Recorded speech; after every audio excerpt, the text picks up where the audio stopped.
Vamos ao Senhor em oração.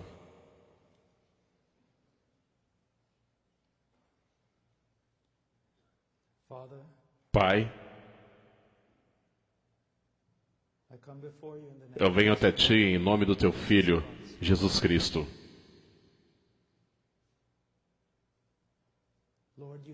Senhor, Tu sabe todas as coisas. Elas estão diante de Ti como um livro aberto.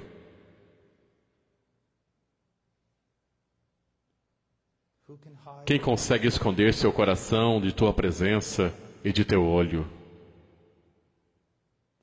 As obras mais espertas dos homens estão expostas à Tua frente. Tua onisciência não conhece limites. E se não fosse pela graça, eu seria de todos os homens o mais apavorado. Mas há a graça, abundante e gloriosa.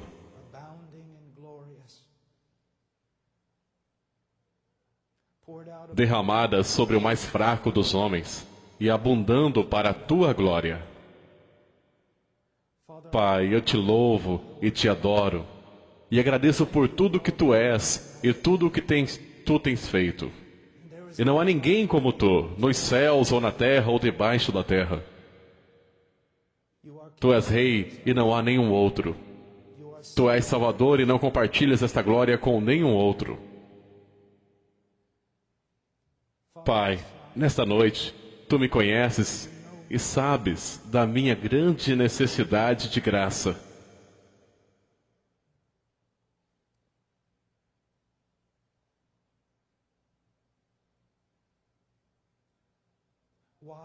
Por que estou aqui a não ser que Tu chamaste o mais fraco dentre os homens, o mais desprezível dentre os irmãos?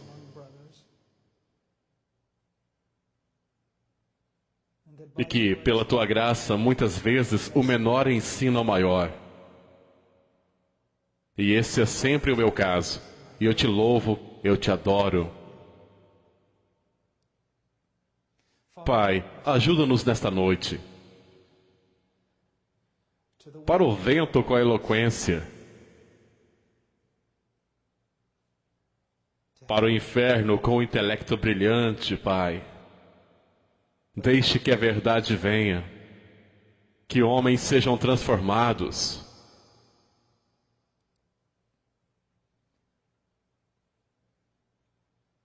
Que o estado da Tua igreja seja mais glorioso.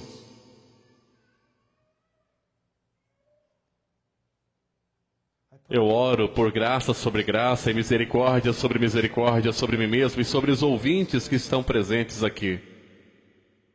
Ajude-nos, ó Deus, e nós seremos ajudados. E nos gloriaremos nesta ajuda. Em nome de Jesus. Amém. É um grande privilégio estar aqui esta noite. Um espantoso privilégio estar aqui diante de vocês. E falar de coisas como avivamento, reforma, o trabalho de Deus entre seu povo e entre os homens. Mas esta noite irei compartilhar com vocês uma acusação. Uma acusação. Mas é uma acusação de esperança. Enquanto eu estava orando sobre o que eu deveria fazer, esta série de reuniões, cheguei a uma grande conclusão, um grande fardo que foi colocado no meu coração. Precisamos de avivamento. Precisamos de um despertar. Mas não podemos simplesmente esperar que o Espírito Santo venha e limpe toda a bagunça que fizemos. Temos uma clara direção da palavra de Deus no que diz respeito ao que Ele tem feito através de Cristo. E como Ele espera que vivamos. A como Ele espera que ordenemos a sua igreja. E faz pouco bem aos homens clamarem por manifestações extra-bíblicas, quando princípios bíblicos são violados ao nosso redor. Eu quero que você saiba disso. Há pouca necessidade para o diabo e os homens maus se oporem a um homem orando por avivamento, a não ser que ele também esteja trabalhando por reforma. Nós temos recebido verdade. E nós não podemos simplesmente fazer o que é certo aos nossos próprios olhos e depois esperar que o Espírito Santo venha e abençoe o nosso trabalho.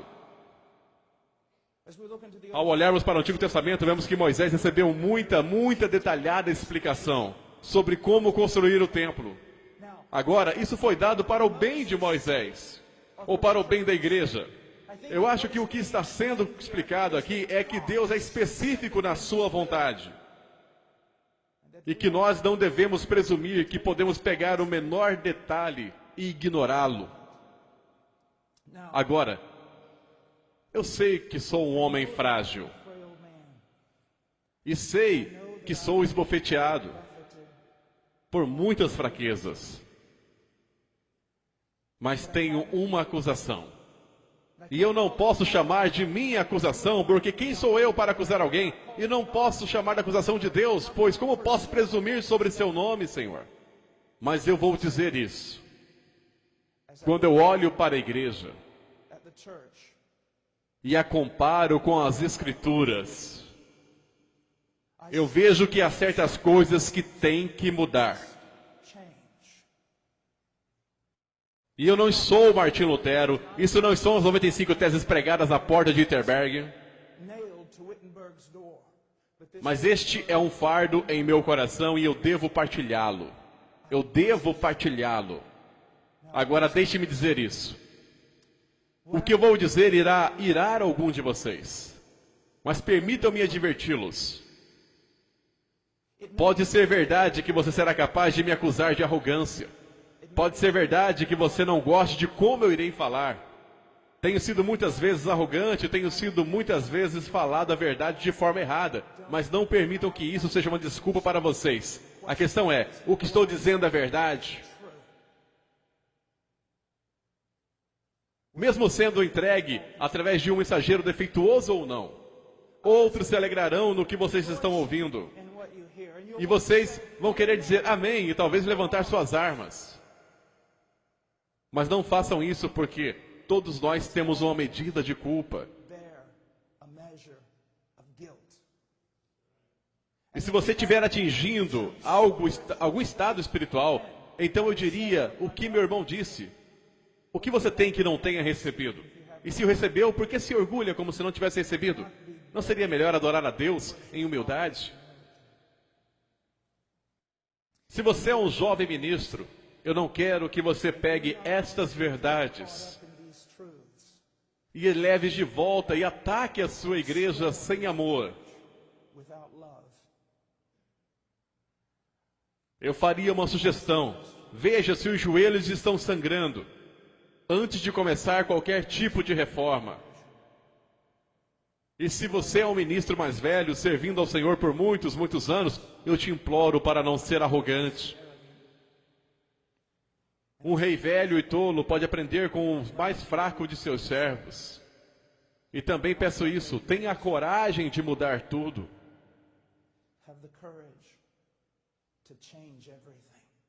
Mesmo que seja o último dia de sua vida, pelo menos você pode ir para a glória. Sabendo que você tentou fazer uma reforma que era bíblica. E eu vou dizer isso como um aviso aos homens mais velhos. Agora me escutem cuidadosamente. Eu conheço a exortação em 1 Timóteo, capítulo 5, sobre a forma como devo me dirigir a vocês. Então irei me dirigir, mas há um grande despertar em curso neste país. E não só neste país, mas na Europa, onde tenho ido. E na América do Sul e em outros muitos lugares. Estou vendo jovens voltando para a rocha, a partir da qual fomos cortados.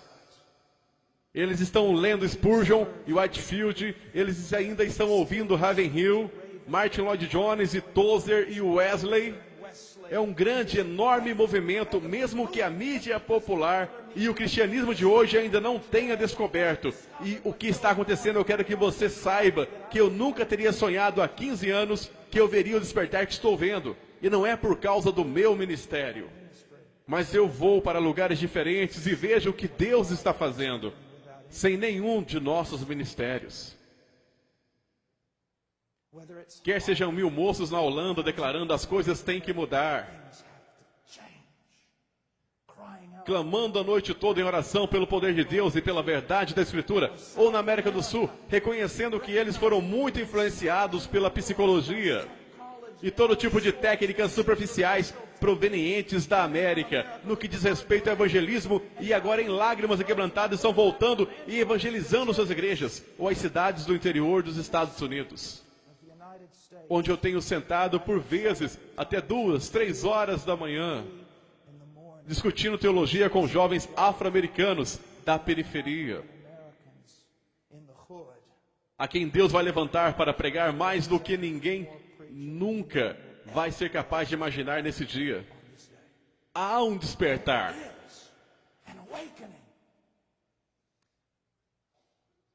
E vou dizer-lhes isso com ternura. A maioria dos homens com mais de 40 anos não tem sequer uma pista sobre isso. Muitos dos jovens que estão voltando aos velhos homens e aos velhos caminhos e a verdade que tem trazido, despertar inúmeras vezes deste mundo, a maioria desses jovens são muito jovens.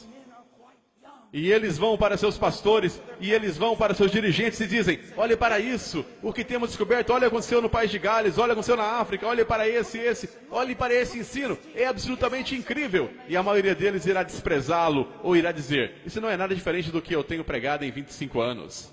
Quando na verdade é completamente diferente do que eles têm pregado há 25 anos.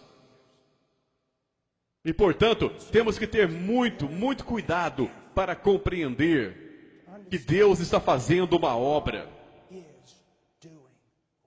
E aquele que começou a boa obra irá completá-la. Muitas pessoas têm a ideia de que vão orar em um avivamento. E outras pessoas dizem, avivamento virá se você orar ou não. Eu não estou em qualquer um desses campos. Mas eu sei disso. Quando eu vejo homens e mulheres e jovens em todo o mundo orando por um despertar, para mim isso é o primeiro fruto do avivamento. E eu posso contar com o fato de que aquele que deu os primeiros frutos trará a colheita inteira. Primeiro de tudo, a primeira acusação, uma negação prática da suficiência das Escrituras. Especialmente na minha denominação, uma negação prática da suficiência das Escrituras. 2 Timóteo 3,15 em diante diz, porque desde criança você conhece as sagradas letras, que são capazes de torná-lo sábio para a salvação mediante a fé em Cristo Jesus. Toda a Escritura é inspirada por Deus e útil para o ensino, para a repreensão, para a correção e para a instrução em justiça, para que o homem de Deus seja apto e plenamente preparado para toda boa obra. Ao longo das últimas décadas, tem ocorrido uma grande batalha no que diz respeito à inspiração das Escrituras. Agora, talvez alguns de vocês não participem dessa batalha, porém, muitos de nós, de denominações liberais, certamente temos uma batalha pela Bíblia. Contudo, quando vocês, como povo, chegarem a crer que a Bíblia é inspirada, vocês terão lutado apenas metade da batalha. Porque a questão não é meramente se a Bíblia é inspirada, se ela é inerrante. A grande pergunta que segue deve ser respondida é, a Bíblia é suficiente? Ou será que temos que trazer todos os chamados estudos das ciências sociais e culturais, a fim de saber como funciona uma igreja? Essa é uma questão importante. Ciências sociais, em minha opinião, têm tomado precedência sobre a palavra de Deus de tal forma que a maioria de nós nem consegue perceber. Elas penetram de tal forma em nossa igreja, em nosso evangelismo e em nossa missiologia, que você dificilmente pode chamar o que estamos fazendo de cristão. Psicologia, antropologia, sociologia se tornaram influências primárias na igreja.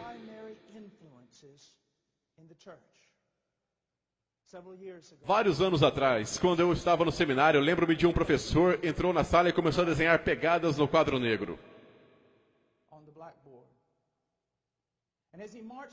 E quando ele marchava, ele se virou para todos nós e disse apenas isto: Aristóteles está caminhando pelas salas desta instituição.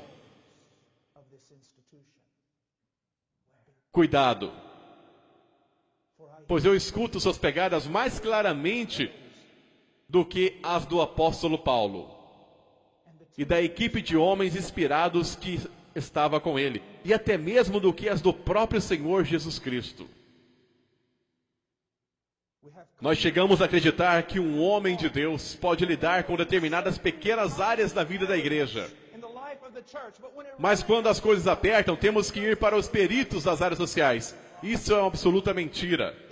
Diz aqui nas Escrituras que o homem de Deus seja preparado, adequado, equipado para toda boa obra. O que Jerusalém tem a ver com Roma? É o que nós temos a ver com todas essas modernas ciências sociais que foram criadas justamente como um protesto contra a palavra de Deus. E por que razão é que evangelismo e missões e as chamadas estratégias de crescimento da igreja são mais moldadas pelos antropólogos e sociólogos e os estudantes de Wall Street que se alinham a cada tendência cultural? Todas as atividades em nossa igreja devem estar fundamentadas na palavra de Deus. Todas as atividades em missões devem estar fundamentadas na palavra de Deus. A nossa atividade missionária, a nossa atividade eclesiástica, tudo o que fazemos deve fluir de teólogos e exegetas. O homem que abre a sua Bíblia e tem apenas uma pergunta: qual é a tua vontade, ó Deus? Nós não devemos enviar questionário para as pessoas carnais para descobrir que tipo de igreja eles querem frequentar. A igreja deveria ser sensível ao que busca, mas a igreja deve reconhecer que só existe apenas um homem, seu nome é Deus. E se você quiser ser amigável com alguém, se você quiser acomodar alguém, acomode ele e a glória dele.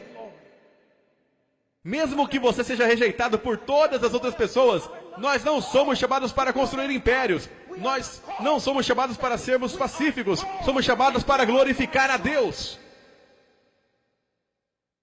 E se você quer que a igreja seja algo diferente do que um povo peculiar, então você quer alguma coisa que Deus não quer. Eu quero que vocês escutem só por um momento Isaías capítulo 8. Ouçam o que ele diz. Quando vos disserem, consultai os necromantes e os adivinhos que chiureiam e murmuram. Esta é uma definição perfeita. Ou pelo menos uma ilustração das ciências sociais e os gurus das estratégias de crescimento para a igreja e todo o resto. Porque a cada 2 ou 3 anos, todas as suas principais teorias mudam. Não apenas sobre o que é um homem ou como você o conserta, mas também o que é uma igreja e como você faz para ela crescer. E a cada 2 ou 3 anos, há uma outra novidade que vem daquilo que pode se fazer da sua igreja super aos olhos do mundo. Recentemente, um dos maiores e mais conhecidos especialistas nas estratégias de crescimento da igreja disse que ele descobriu que ele estava completamente errado em toda a sua teoria. Mas em vez dele voltar às escrituras, de joelhos, quebrantado e chorando, ele sai para encontrar uma outra teoria. Eles não dão qualquer palavra certa. Diz aqui em Isaías: acaso não consultará o povo ao seu Deus? A favor dos vivos, se consultarão os mortos? Devemos nós, como homens da igreja, como pregadores, como pastores, como cristãos, ir lá fora e consultar os mortos espiritualmente, em nome de todos aqueles que o Espírito Santo vivificou? Absolutamente não. Absolutamente não. A segunda acusação: um desconhecimento de Deus. Às vezes me perguntam, irmão Paul, por favor, venha e faça uma série semanal sobre os atributos de Deus. Eu muitas vezes tenho que dizer isso. Bem, irmão, você já pensou muito bem antes de me chamar? E ele disse, o que quer dizer com isso? Bem, é bastante controverso o tema que você está colocando, que você está me dando para ensinar a igreja. Eles dizem, como assim é controverso? Estamos falando de Deus, nós somos cristãos, essa é uma igreja. Como assim é controverso? E eu disse, querido pastor, me ouça. Quando eu começar instruindo o seu povo sobre a justiça de Deus, a soberania de Deus, a ira de Deus, a supremacia de Deus, a glória de Deus, você irá ter alguns de seus melhores membros e mais antigos da igreja se levantando e dizendo alguma coisa do tipo, esse não é meu Deus. Eu nunca poderia amar um Deus como este. Porque eles têm um Deus que eles fizeram com sua própria mente. E eles amam o que eles fizeram. Jeremias 9, 23 ao 24.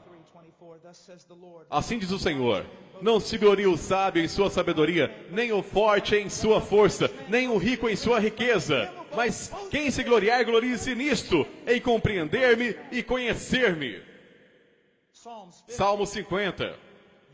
Você pensa que eu sou como você? Mas agora eu o acusarei diretamente, sem omitir coisa alguma. Considerem isto, vocês que se esqueceram do seu Deus, caso contrário, sem que ninguém os livre. Agora, qual é o problema aqui? Há uma falta de conhecimento de Deus. Muitos de vocês talvez pensem, falar sobre os atributos de Deus e teologia e tudo, coisas altas de torres de marfim, que não tem aplicação prática. Ouça você mesmo. Dizendo que o conhecimento de Deus não tem aplicação prática. Você sabe por que todas as suas livrarias cristãs estão cheias de autoajuda? 5 maneiras de fazer isso, 6 maneiras de ser piedoso e 10 maneiras para não cair? Porque as pessoas não conhecem a Deus. É por isso que elas precisam de toda sorte de pequenos dispositivos triviais da carne para mantê-los andando como ovelhas devem andar. 1 Coríntios 15, 34. Recuperem o bom senso e parem de pecar, pois alguns há que não têm conhecimento de Deus. Digo isso para a vergonha de vocês. Por que há um pecar desenfreado mesmo entre o povo de Deus? A falta de conhecimento de Deus. De Deus. Agora deixe-me fazer-lhe uma pergunta. Quando foi a última vez que você assistiu uma conferência sobre os atributos de Deus? Quando foi a última vez que você, como um pastor, ensinou por todo um ano sobre quem é Deus? Quanto de todo o ensinamento que se passa na América toda a semana tem alguma coisa a ver com quem é Deus? E ainda ficam abismados. Não é tão fácil ir com o fluxo, bastando seguir todo mundo e então um dia você ouve algo parecido com isto e de repente você diz, eu não posso sequer lembrar quando alguém me ensinou sobre os atributos de Deus. Não é de admirar que somos um povo como nós somos. Para conhecê-lo, tudo é sobre isso. Essa é a vida eterna. E a vida eterna não começa quando você passa através dos portais da glória. A vida eterna começa com a conversão. A vida eterna consiste em conhecê-lo. Você sinceramente acha que você vai estar emocionado em se balançar nos portões de pérolas e caminhar em ruas de ouro por toda uma eternidade? A razão por que você não vai perder a cabeça na eternidade é isso. Há um ali que é infinito em glória. E você irá passar uma eternidade de eternidade buscando. E você nunca vai ter seus braços sequer nos pés da montanha dele. Comece agora. Tantas coisas diferentes que vocês querem saber e fazer. E todos os livros. Pegue um livro sobre Deus. Uma Bíblia. E a estude para conhecê-lo. Para conhecê-lo. Domingo de manhã, por causa de tudo isso, eu quero dizer-lhes que seria melhor não ter sequer um domingo de manhã.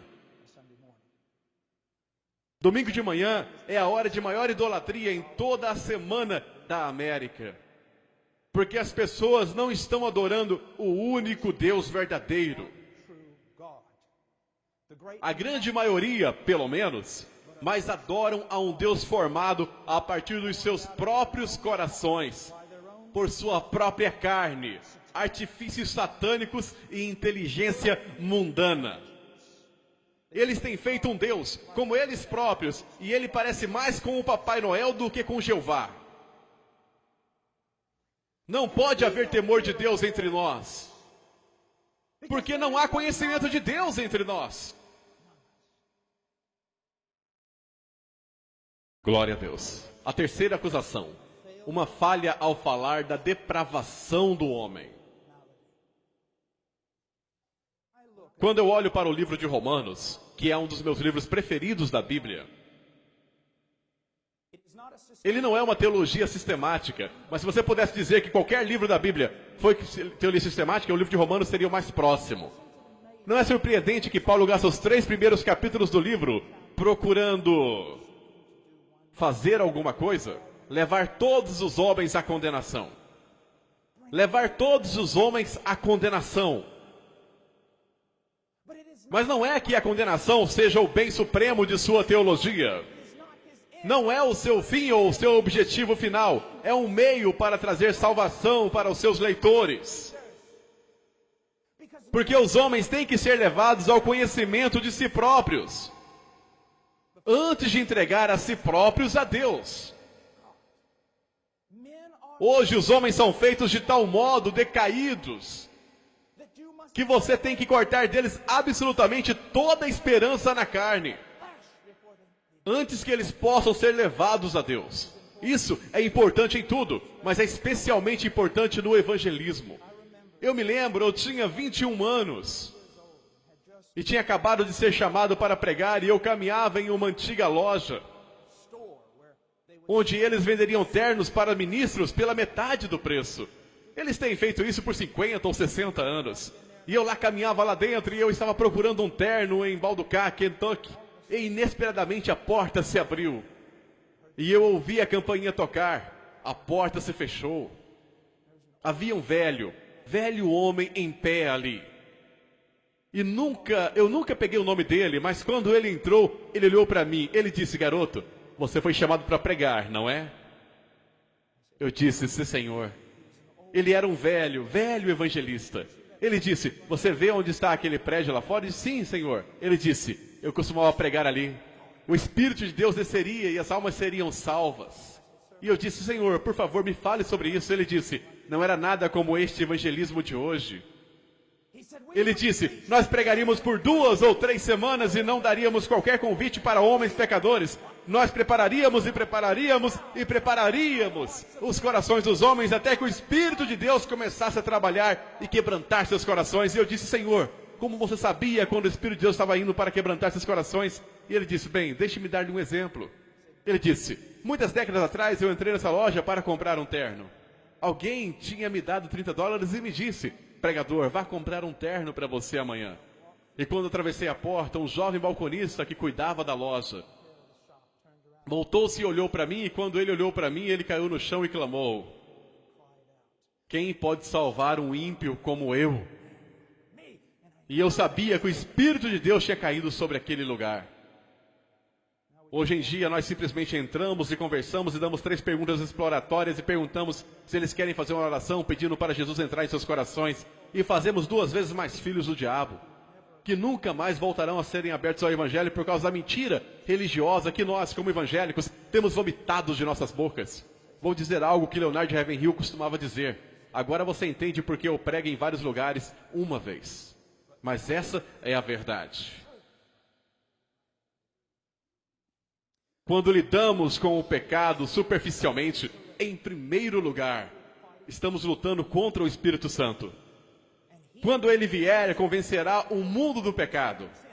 Há muitos pregadores populares hoje que estão mais preocupados em lhes dar sua melhor vida agora do que na eternidade. Eles se orgulham sobre o fato de eles não mencionarem o pecado em sua pregação. E eu posso dizer-lhes isso: o Espírito Santo não tem nada a ver com o ministério deles, senão que ele esteja trabalhando contra essa seria a única coisa. Porque quando um homem diz que ele não tem nenhum ministério que trata com o pecado do homem, o Espírito Santo o faz.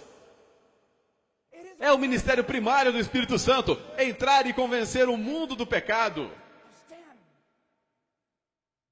E assim, saibam disso, quando você não trata especificamente, apaixonadamente, amorosamente, com o homem e seu estado depravado, o Espírito Santo não está em nenhuma parte perto de você. Ademais, nós somos enganadores quando lidamos de modo superficial com o mal dos homens. Como pastores dos dias de Jeremias, eles tratam da ferida do meu povo como se não fosse grave. Paz, paz, dizem, quando não há paz alguma. Nós não somos apenas enganadores, mas somos imorais. Como um médico que nega o seu juramento hipocrático, pois ele não dá mais notícias a alguém porque acha que a pessoa se rebelará contra ele. Ficará zangado com ele, ficará triste. E portanto ele não diz a eles a notícia mais necessária para salvar suas vidas. Eu ouço os pregadores de hoje, eles dizem, não. Você não entende, irmão Paul. Nós não somos como as pessoas do tempo de John ou Charles Wesley. Nós não somos como a cultura que Whitefield se dirigiu ou Edwards. Nós somos tão robustos como eles são. Nós estamos quebrados. Nossa quarta acusação. Uma ignorância do Evangelho de Jesus Cristo. E eu quero submeter você essa noite a que esse país não é endurecido ao Evangelho. É ignorante do Evangelho, porque a maioria dos seus pastores o é. E deixe-me repetir isso. O problema deste país não são os políticos liberais.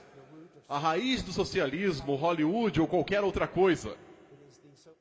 Assim chamado, o pastor evangélico de nosso país e o pregador de nossos dias, o evangelista de nossos dias. É aí que o problema deve ser encontrado. Nós não conhecemos o Evangelho. Nós pregamos o glorioso Evangelho de nosso bendito Deus. E o reduzimos a 4 leis espirituais.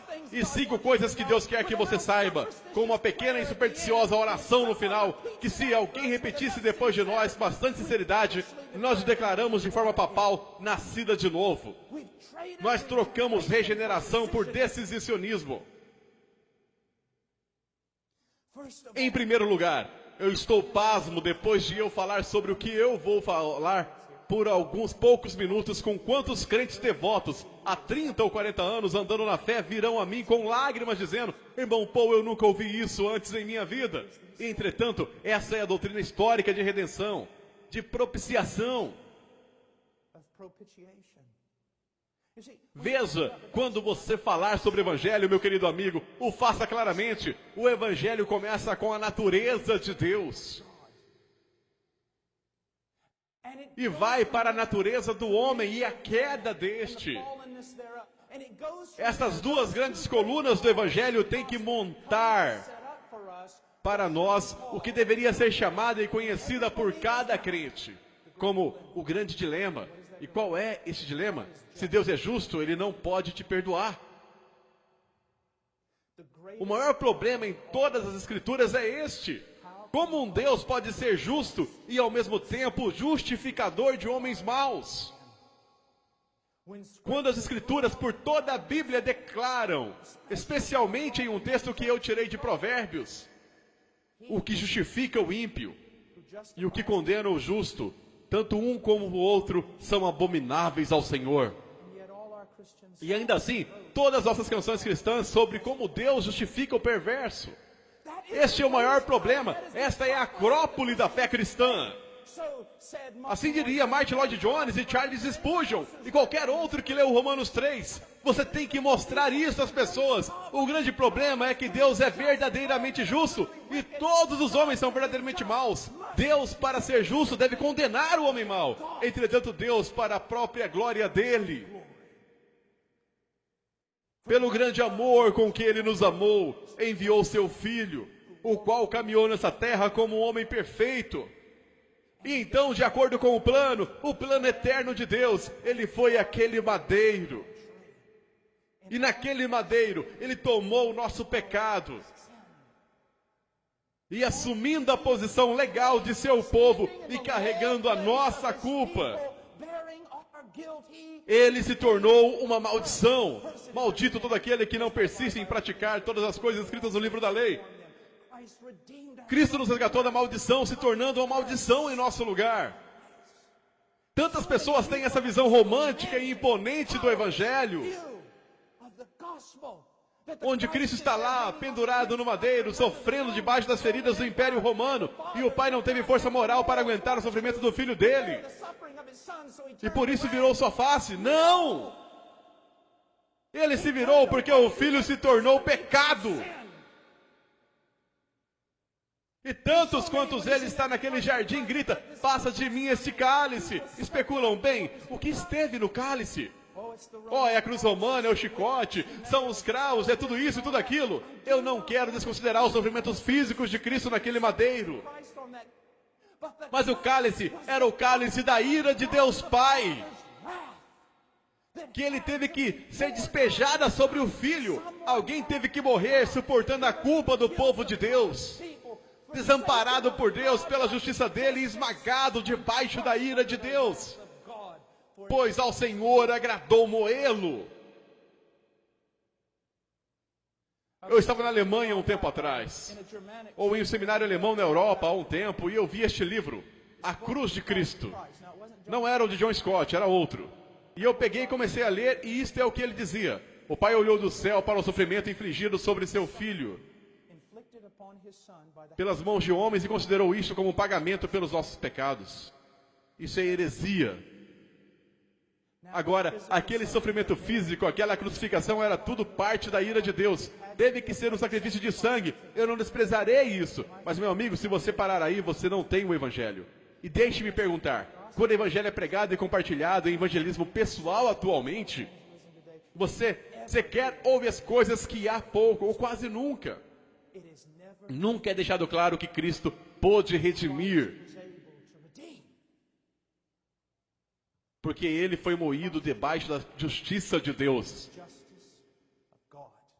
E tendo satisfeito a justiça divina com a sua morte, Deus é agora o justo e justificador de ímpios.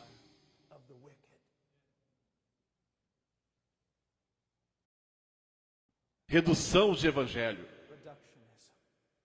E nós ainda nos perguntamos por que não há nenhum poder nele. Nós nos perguntamos por que, o que aconteceu, e eu irei te falar, quando você deixa de lado o Evangelho, e não há mais nenhum poder em sua suposta mensagem do Evangelho, você então tem que recorrer a todos aqueles pequenos truques de mercado, que são tão proeminentes usados nos dias de hoje para converter os homens. E nós todos conhecemos a maioria deles, todos eles não funcionam. Meu querido amigo, deixe-me dizer isso. Vários anos atrás, quando eu estava me formando e tive que me tornar uma decisão de iria fazer ou não meu PhD, Deus, a fim de salvar a minha vida espiritual, me enviou para o meio das selvas do Peru. O mais longe possível de todo o mundo acadêmico que eu poderia ficar. E lá eu comecei a perceber algo. Como disse Spurgeon, maiores homens com mentes maiores que a minha se aproximaram dessa doutrina de segunda vinda, mas em vão é uma grande e poderosa doutrina. Ele disse, eu me fixarei nisso. Buscar compreender algo sobre Jesus Cristo e Ele crucificado. Deixe-me falar isso. Eu fico tão bravo.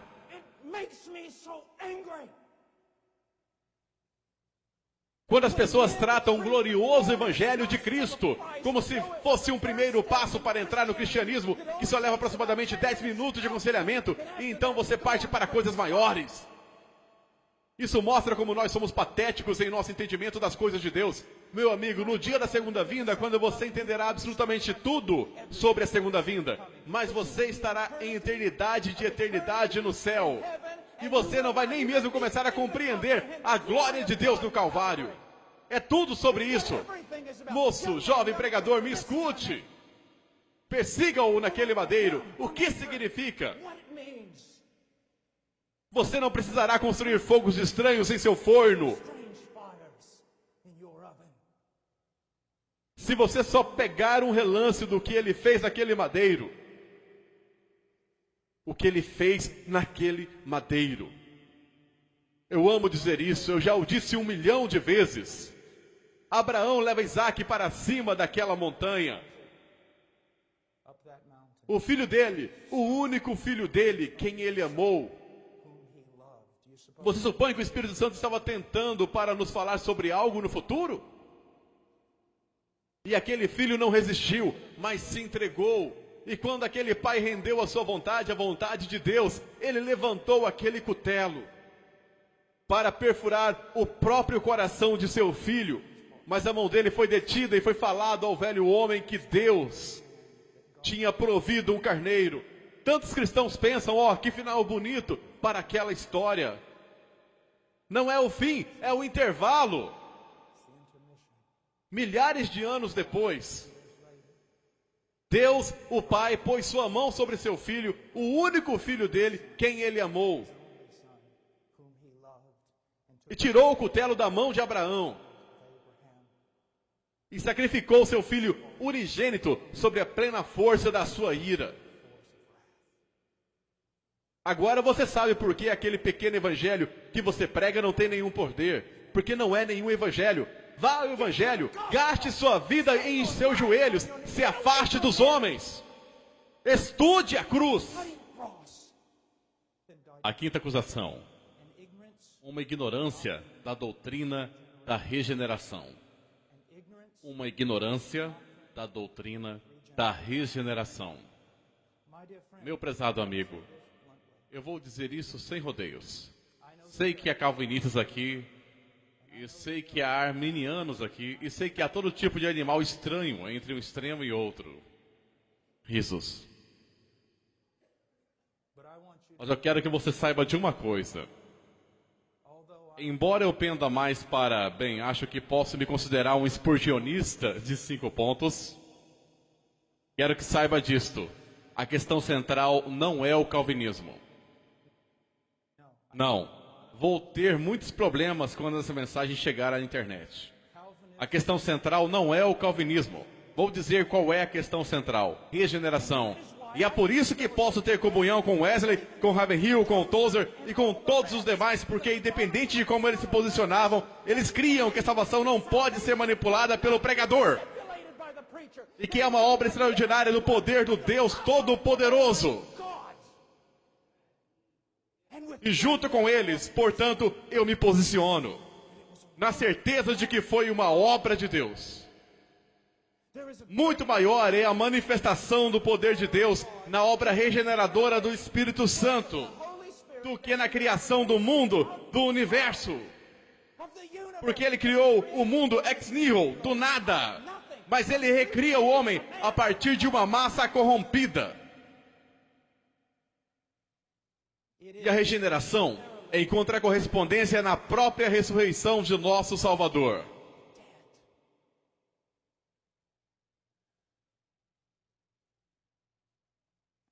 Se você é um pregador, entendo que quanto à pregação haja mestres e pregadores e expositores e isso e aquilo, e todos são muito necessários para a saúde da igreja. Mas você precisa entender uma coisa. Quando o velho G. Campbell Morgan, há relatos disso, quando ele ia subir na torre majestosa para pregar, citava para si mesmo: como ovelha para o matadouro, como cordeiro mudo diante do tosqueador. Atos 8:32. Ele sabia que sem uma manifestação magnífica da obra regeneradora do Espírito Santo, tudo o que ele dissesse seria morte. É o Espírito que dá a vida. E nesse sentido, todos nós que proclamamos sua palavra, devemos proclamá-la como profetas. O que eu quero dizer com isso? Somos sempre Ezequiel diante daquele vale de ossos secos. E como eles estão secos, então saímos e o que fazemos? Profetizamos. Dissemos: ouça a palavra do Senhor. E sabemos que o sopro de Deus deve soprar nesses mortos. Caso contrário, não ressurgirão. Aí você tiver plenamente captado isso no mais íntimo do seu ser, não vai mais se entregar à manipulação que tantas vezes é feita em nome do evangelismo nesse país. Você proclamará a palavra de Deus. proclamará doutrina da regeneração. Observe os irmãos Wesley. Observe por um instante o que eles tinham, meu querido Whitefield. E o que foi que enfrentaram? Todos naquela época se consideravam cristãos, completamente cristãos. Por quê? Bem, todos tinham sido batizados na infância, e isso ingressaram à aliança. Foram confirmados, viviam como diabos. A regeneração foi assim trocada por um tipo de credulismo, que recebeu a autoridade dos líderes religiosos da época.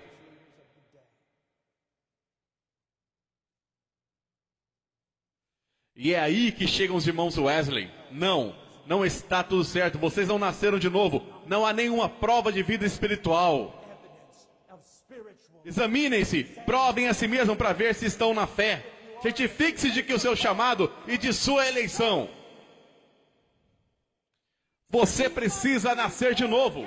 Aqui nos Estados Unidos, por causa dos últimos anos e das últimas décadas de evangelismo, a ideia de ser nascido de novo foi totalmente perdida. Tudo o que significa é que uma vez numa cruzada você tomou uma decisão e acha que foi com sinceridade. Mas não há nenhuma prova de sua obra sobrenatural, de recriação do Espírito Santo em sua vida. Se alguém, não se alguns, se alguém está em Cristo, nova criatura é. E agora? O mesmo acontece hoje. O que está diante de nós hoje? Eu vou te dizer o que está. Não é, na maioria das vezes, necessariamente a questão do batismo infantil. Não é uma confirmação por uma autoridade eclesiástica da igreja alta. O que está diante de nós é a oração do pecador para aceitar Jesus. Eu estou aqui para te dizer, se há uma coisa contra a qual eu decidi declarar guerra, é essa oração. Você dirá, mas irmão Paulo, sim, da mesma forma, em minha opinião, que o batismo infantil foi o bezerro de ouro da reforma. Hoje, para os batistas e para os evangélicos conservadores e para todos, vou dizer a você que a oração do pecador enviou mais gente para o inferno do que qualquer outra coisa na face da terra. Aí você pergunta, como você pode declarar uma coisa dessas? Abra a Bíblia aqui para mim e me prove. Eu adoraria que você pudesse me levantar e mostrar onde alguém evangelizou dessa forma. As Escrituras não afirmam que Jesus Cristo veio até a nação de Israel e disse: o tempo se cumpriu, o reino está próximo. Agora quem gostaria de me convidar para entrar em seu coração? Eu estou vendo uma mão ali. Não é isso que a Bíblia diz. Jesus disse, arrependam-se e creiam no Evangelho. Ora, os homens de hoje estão confiando no fato de que pelo menos uma única vez na vida fizeram a oração do pecador e então lhe disseram que estavam salvos porque foram suficientemente sinceros. E assim na experiência de salvação deles, você pode se perguntar, você é salvo? Eles não dizem sim, porque estou confiando em Jesus.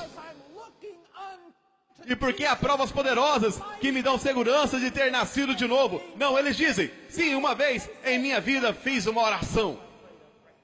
E vivem como diabos. Mas fizeram uma oração. E alguns deles, fiquei sabendo de um evangelista que estava insistindo com o homem para que fizesse a tal oração. Por fim o homem ficou tão sem graça que o evangelista disse, bem, eu vou orar por você e se você desejar dizer a Deus, aperte a minha mão. Contemple o poder de Deus. Decisionismo, a idolatria do decisionismo. Os homens acham que vão para o céu pelo fato deles terem julgado a sinceridade de suas próprias decisões. Quando Paulo veio à igreja de Corinto, não lhe disse, olhem, vocês não estão vivendo como cristãos. Então vamos voltar àquele momento da vida em que fizeram aquela oração. Vamos ver se vocês foram sinceros. Não, ele disse, examinem-se para saber se estão na fé. Porque quero que saiba, meu amigo, que a salvação é somente pela fé. É obra de Deus, é graça sobre graça sobre graça. Mas a prova da conversão não é apenas o seu exame de sua sinceridade no momento de sua conversão. É o fruto contínuo em sua vida.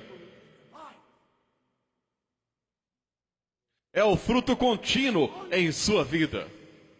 Ah, meu querido amigo, veja em que situação nos metemos. Uma árvore não é conhecida por seus frutos. O que lhe parece? 60%, 70% dos americanos pensam que são convertidos, nascidos de novo. Nós matamos quantos milhares de bebês por dia? Somos odiados em todo o mundo por nossa imoralidade. No entanto, somos cristãos? E sem rodeios, eu deposito isso, a culpa aos pés do pregador.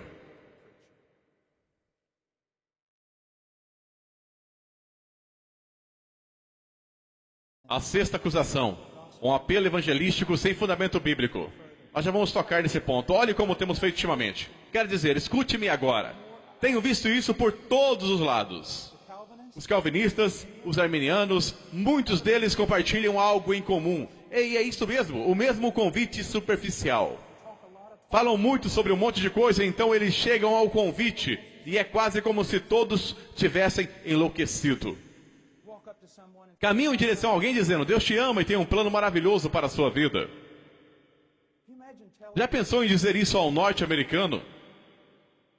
Senhor, Deus me ama e tem um plano maravilhoso para a sua vida. O quê? Deus me ama? Bom, isso é maravilhoso, porque eu também me amo. Isso é maravilhoso. E Deus tem um plano maravilhoso. Eu também tenho um plano maravilhoso para a minha vida. E se eu o aceitar em minha vida agora, terei minha vida melhor agora? Isso é simplesmente maravilhoso. Isso não é evangelismo bíblico. Permita-me te dizer algo no lugar disso. Deus vai a Moisés e diz isto. Senhor, Senhor, Deus compassivo, clemente e longânimo, e grande em misericórdia e fidelidade, que guarda a misericórdia em 1000 gerações, que perdoa a iniquidade, a transgressão e o pecado, ainda que não inocente ou culpado. A reação de Moisés. E imediatamente, curvando-se Moisés para a terra, o adorou. O evangelismo começa com a natureza de Deus. Quem Deus é. Pode um homem reconhecer seu pecado se ele não tem um padrão com o qual se comparar?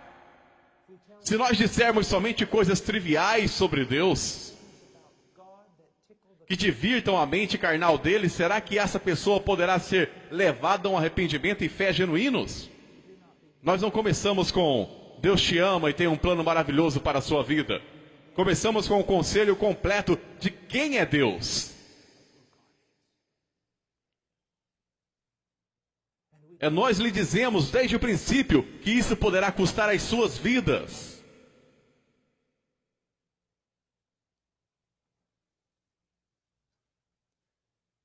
Depois disso temos algumas perguntas exploratórias. Ei, você sabe o que é um pecador, não?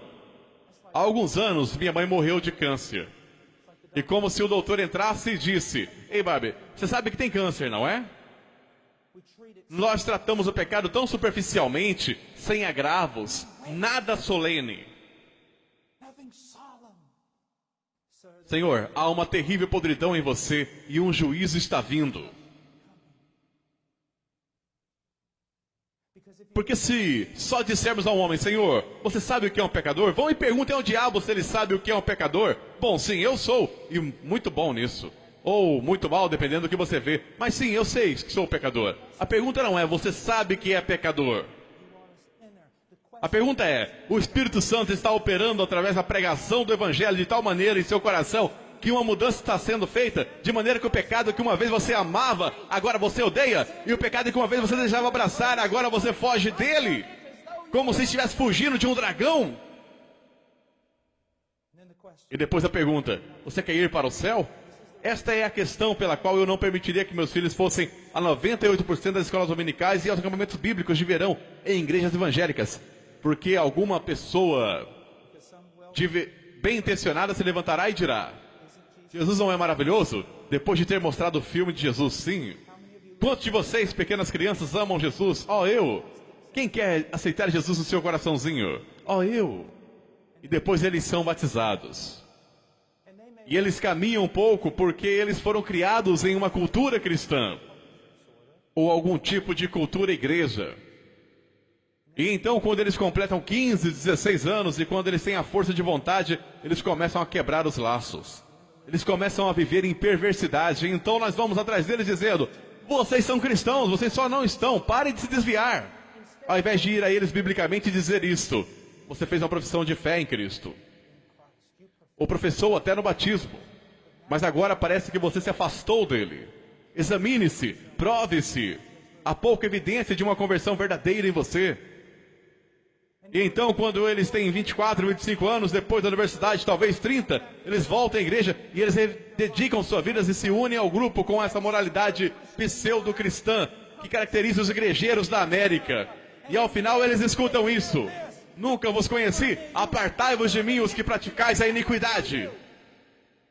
Você diz, irmão Paul, você está tão nervoso, não tem o direito de estar? Alguém deve estar clamando por avivamento. Mas nós temos nossas fundações eretas. Que avivamento viesse, endireitasse nossas fundações. Mas não deveríamos, enquanto temos os olhos e ouvidos abertos, e temos a palavra na nossa frente, corrigir essas coisas. Você gostaria de ir para o céu? Meus queridos amigos, todos querem ir para o céu, eles só não querem que Deus esteja lá quando chegarem. A pergunta não é se você quer ir ao céu, a pergunta é, você quer a Deus? Você tem deixado de ser o inimigo de Deus? Cristo tem se tornado precioso para você, você o deseja. É disso que se trata. A teoria política, meus queridos amigos, todos desejam ir para o céu. Mas os homens são inimigos de Deus. Então a pergunta não é se você quer ir a um lugar especial aonde não sofrerá. A pergunta é, você o quer? Cristo se tornou precioso para você?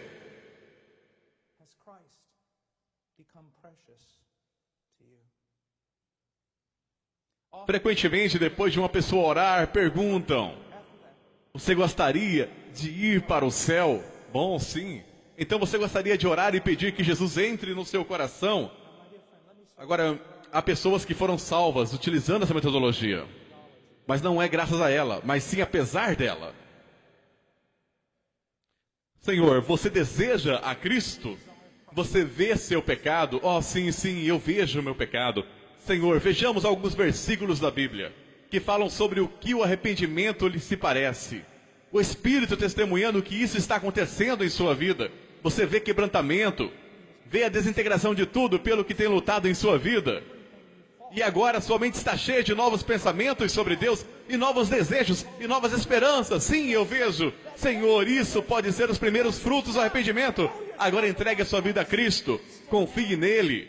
Confie nele. Confie em Cristo. Agora me escute. Você tem autoridade para falar do Evangelho às pessoas. Você tem autoridade de lhes dizer como é. Você tem autoridade para botar princípios bíblicos sobre a certeza da salvação. Você não tem autoridade para lhe dizer que são salvos. Esta é uma obra do Espírito Santo de Deus. Mas quando você os conduzem por aquela oração, você convidou Jesus para entrar no seu coração? Sim. Você foi sincero? Sim. Você acha que ele te salvou? Não sei. Claro que ele salvou, porque você foi sincero. Ele prometeu que se você o convidasse, ele entraria. Logo você está salvo. E ele sai da igreja depois de 5 minutos de aconselhamento, e o evangelista vai comer no restaurante e a pessoa está perdida.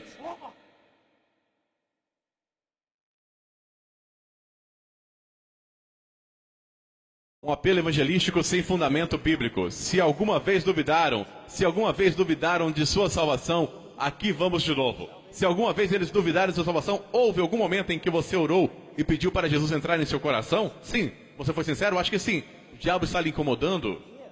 E se eles vivem sem crescimento, mesmo no contexto de uma igreja sem crescimento, em carnalidade contínua, sem problema, nós colocamos a culpa na falta de discipulado pessoal e resolvemos a doutrina do cristão carnal.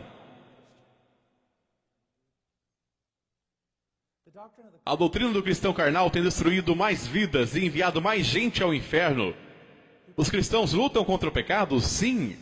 Pode um cristão cair em pecado? Absolutamente. Pode um cristão viver em pecado contínuo de carnalidade? Todos os dias da sua vida são carregados de frutos e verdadeiramente cristão? Absolutamente não. Senão cada promessa no Velho Testamento referente à Nova Aliança falhou. E tudo que Deus disse sobre disciplina em Hebreus é uma mentira. Uma árvore é conhecida por seus frutos. Quando trabalhamos com homens sobre conversão, tenho visto pregadores que entendem muito sobre as coisas de Deus. Mas quando eles descem, mesmo depois de uma apresentação exemplar do Evangelho, eles entram novamente nessa metodologia. Deixe-me lhe dar uma história e depois iremos à próxima acusação. Mas é uma história que é um dos momentos mais preciosos da minha vida como cristão. Eu estava pregando no Canadá, na verdade, eles me disseram que estava a 30 quilômetros do Alasca. Havia mais ursos pardos na cidade do que pessoas. Sério. Era uma igreja pequena, de como 15, 20 pessoas, e eu estava pregando. E bem, quando eu fiquei em pé no púlpito, essa montanha de homem entrou dos seus 60 ou 70 anos, mas uma montanha de homem. Ele podia ter batido em cada um de nós nesse prédio. Quando eu pregava, via sua face, deixei tudo de lado e comecei a pregar o Evangelho. Era o ser humano mais triste que eu já vi. Somente o Evangelho. E quando terminei, caminhei direto do púlpito para ele e eu disse: Senhor, o que há de errado? O que perturba sua alma? Eu nunca vi um homem tão triste e abatido em toda a minha vida. E ele tirou o envelope e tinha alguns raios-x, os quais eu não pude entender. Mas ele disse: acabo de vir do médico, vou morrer em 3 semanas. Foi isso que ele me disse. Agora eu tenho morado toda a minha vida em um rancho de gado. Só se chega lá por avião flutuante ou cavalgando pelas montanhas e todas essas coisas. Ele disse: nunca estive em uma igreja, nunca li a Bíblia. Acredito que há um Deus e que uma vez escutei sobre um cara chamado Jesus. Ele disse: eu nunca tive medo de nada em minha vida e agora estou aterrorizado. E eu disse: Senhor, você entendeu a mensagem do Evangelho? E ele disse: sim. Agora, o que faria a grande maioria dos pregadores naquele momento? Então você gostaria de convidar Jesus para entrar em seu coração? É isso que eles fariam. E eu disse: Senhor, você entendeu? Ele disse: eu entendi, mas é só isso? É que eu disse, uma criança poderia ter entendido aquilo. Qualquer um. É só isso que eu entendi. E eu oro ou... Eu disse: Senhor, você vai morrer em 3 semanas. Eu tinha que ir embora amanhã. Vou cancelar meu voo e ficaremos aqui lendo a palavra de Deus. Lutando e clamando a Deus até que você se converta ou morra e vá para o inferno.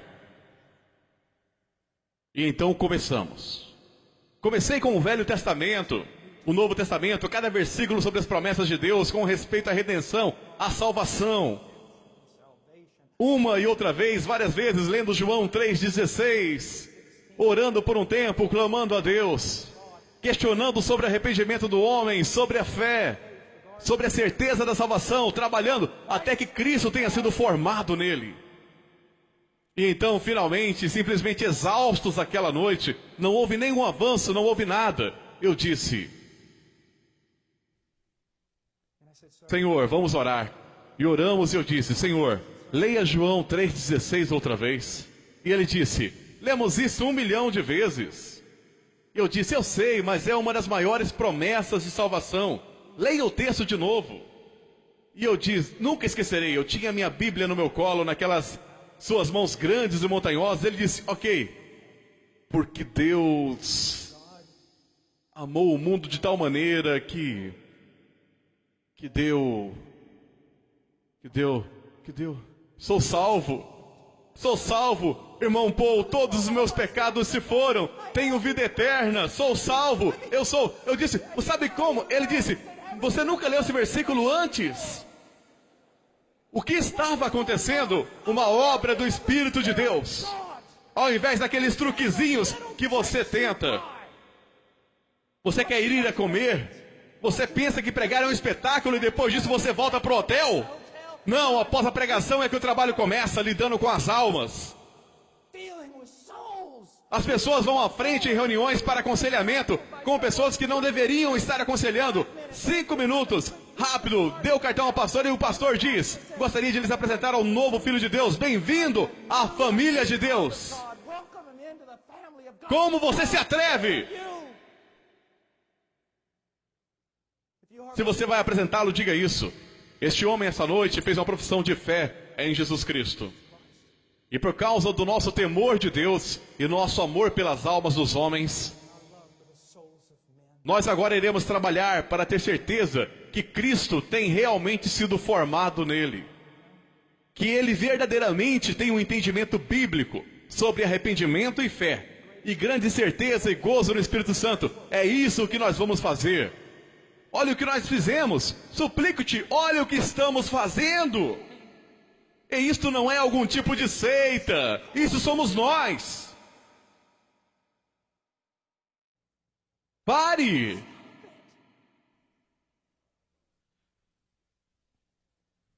Pare.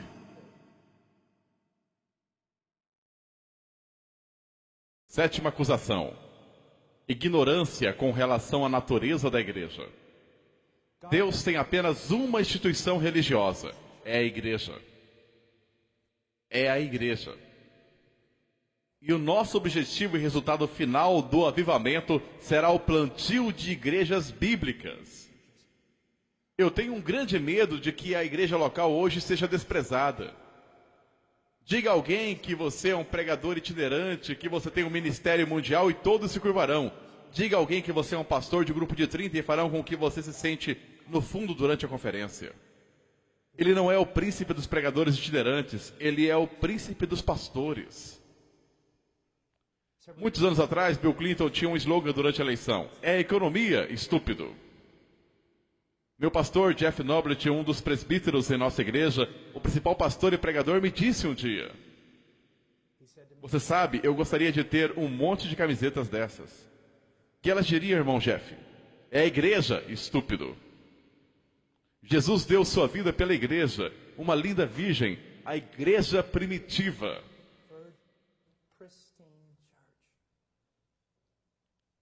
Se você quer dar a sua vida por algo no ministério, dê à igreja, a uma igreja, a um corpo de crentes, a uma congregação local. Isso é a igreja.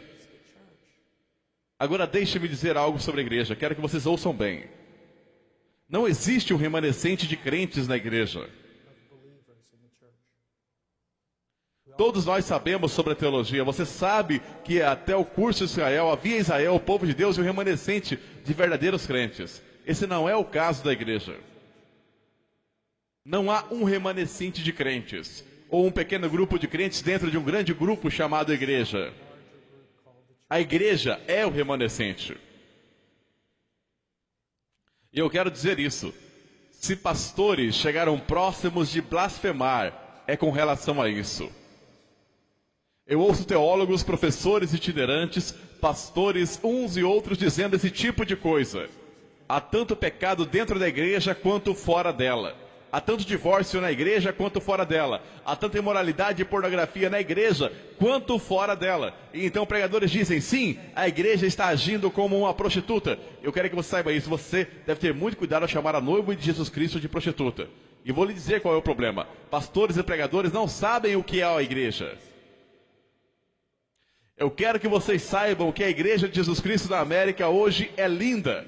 Ela é frágil às vezes, ela é fraca, ela é esbofeteada, ela não é perfeita, mas eu quero que você saiba que ela é quebrantada. Ela está andando humildemente com o seu Deus. O seu problema é que você não consegue saber o que é a igreja. Hoje, por causa da falta de pregação bíblica, a tão chamada igreja está cheia de pessoas carnais e ímpias que se identificam com o cristianismo. E então, por causa dos bodes no meio das ovelhas, as ovelhas estão sendo acusadas de todas as coisas que os bodes estão fazendo em nome de Deus, sendo blasfemado entre os gentios por causa de nós. Romanos 2:24. Vocês já leram? Eu sei que já passaram do horário, mas apenas vá acompanhando comigo. Rapidamente. Eu quero te mostrar algo. Vá até Jeremias.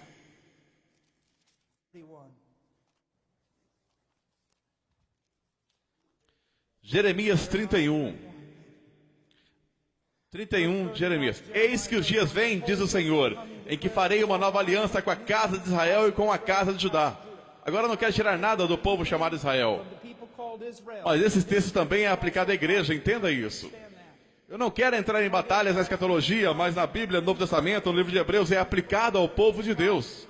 não conforme a aliança que fiz com seus pais no dia em que os tomei pela mão para os tirar da terra do Egito. Eu ouço pregadores dizendo todo o tempo, bem, quando você olhar para trás, vê Israel, você vê um monte de ímpios e idólatras, e no meio deles havia um pequeno remanescente de verdadeiros crentes. Isso é verdade, mas não aplique isso à igreja do Novo Testamento. Porque ele diz, eu irei fazer algo diferente, não como a aliança que eu fiz com os pais deles, no dia em que eu os tirei da minha mão da terra do Egito. Minha aliança, embora eu tenha sido um marido para eles, mas esta é a aliança que farei com a casa de Israel depois desses dias, declara o Senhor. Eu colocarei a minha lei dentro deles. Ele não apenas lhe deu, se você é convertido, ele não apenas lhe deu uma lei numa tábua de pedra. Ele tem sobrenaturalmente, através da doutrina da regeneração, escrito essas leis no seu coração. É porque ele fez isso, eu serei seu Deus e eles serão meus povo. E veja o que diz, não ensinarás cada um ao seu próximo, nem cada um ao seu irmão, dizendo, conhece o Senhor, porque todos me conhecerão, desde o menor até o maior deles, diz o Senhor. Pois perdoarei as suas iniquidades e dos seus pecados jamais me lembrarei. Novamente, a doutrina da regeneração. Deus está fazendo algo novo nesses últimos 2000 anos. Nós não temos muitas igrejas na América. Temos um monte de prédios de tijolo realmente bonitos, com gramados finamente podados.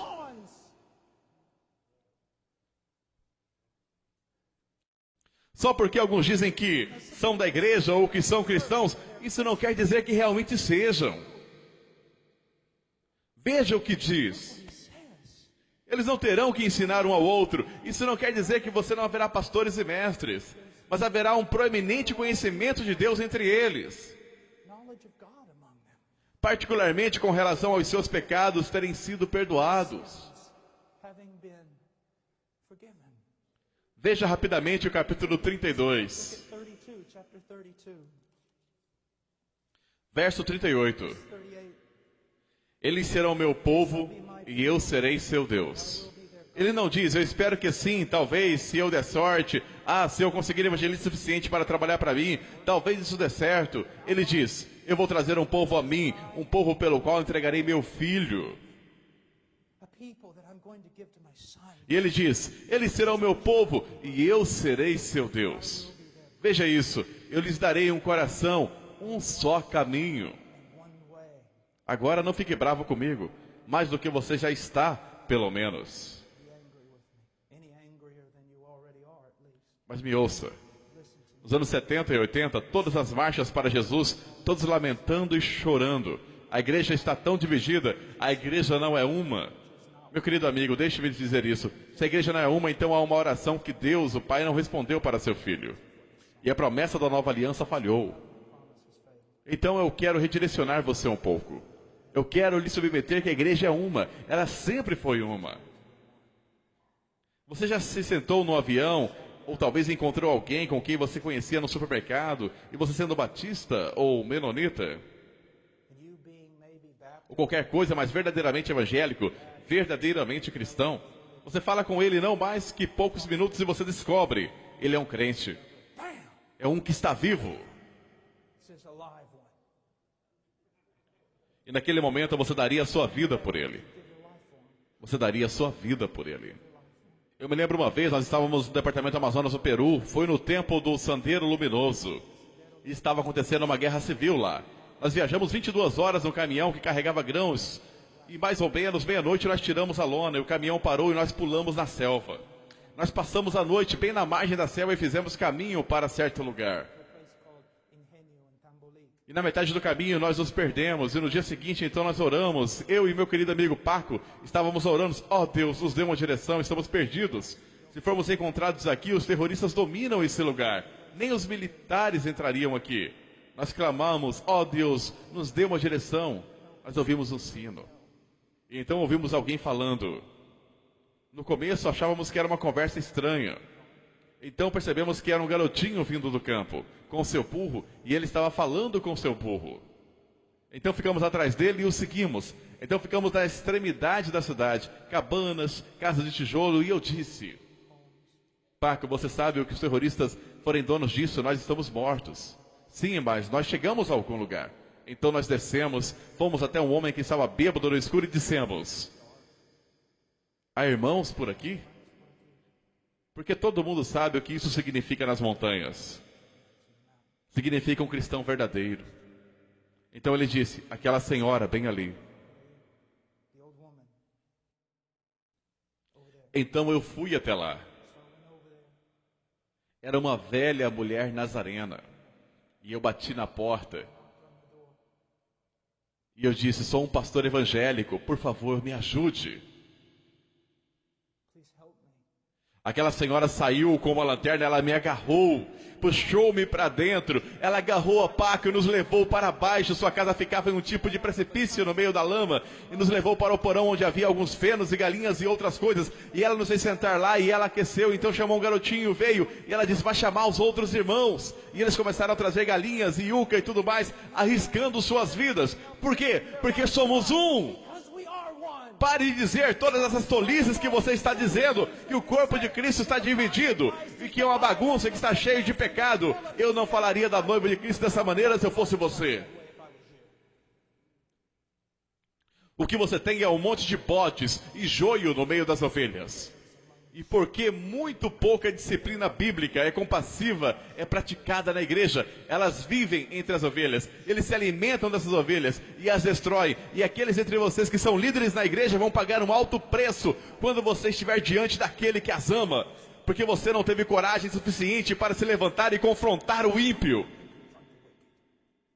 A propósito, me escute. O cenário médio na América do Norte, no que diz respeito às igrejas em geral, e eu não quero entrar nos prós e contras disso, mas eis o que acontece.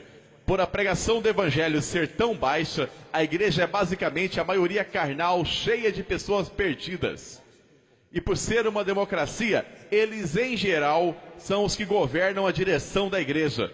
E por o pastor não querer perder o grande número de pessoas, e por ele ter ideias erradas quanto ao evangelismo e a verdadeira conversão, ele atende aos ímpios em sua igreja, e seu pequeno grupo de verdadeiras ovelhas que pertencem a Jesus Cristo está sentado no meio de todo o teatro, no meio de todo o mundanismo, no meio de todo o entretenimento que está acontecendo. Nós queremos apenas adorar Jesus e queremos apenas que alguém nos ensine a Bíblia, e pastores vão pagar por isso. Isso é verdade. Isso é verdade. Você está dizendo, você está nervoso. Meus queridos amigos, vocês sabem o quanto me custa dizer isso? Isso é verdade. Tentando manter juntos um bando de ímpios, enquanto um pequeno rebanho no meio deles está morrendo de fome.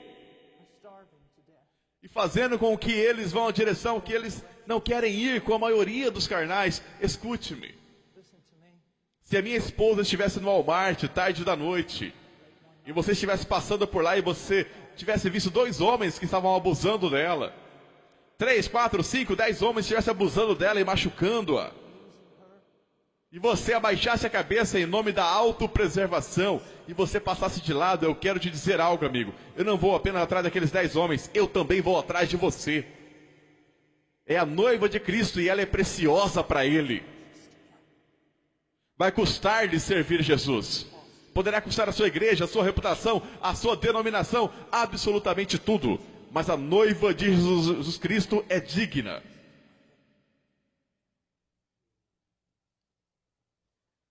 Veja o que diz, eu amo isso. Veja 39, e lhes darei um mesmo coração e um só caminho. E o que é esse caminho? É Cristo e é santidade. Todo verdadeiro crente que eu já encontrei falou muito de Cristo e tinha um desejo de ser mais santos do que já eram. Mais conformados a Cristo. Veja, e lhes darei o mesmo coração e um só caminho para que temam todos os dias, para o seu bem e o bem de seus filhos depois deles. Ah, que grande texto é esse. Mas vamos agora. E farei com eles uma aliança eterna, de não me desviar, de fazer-lhes o bem.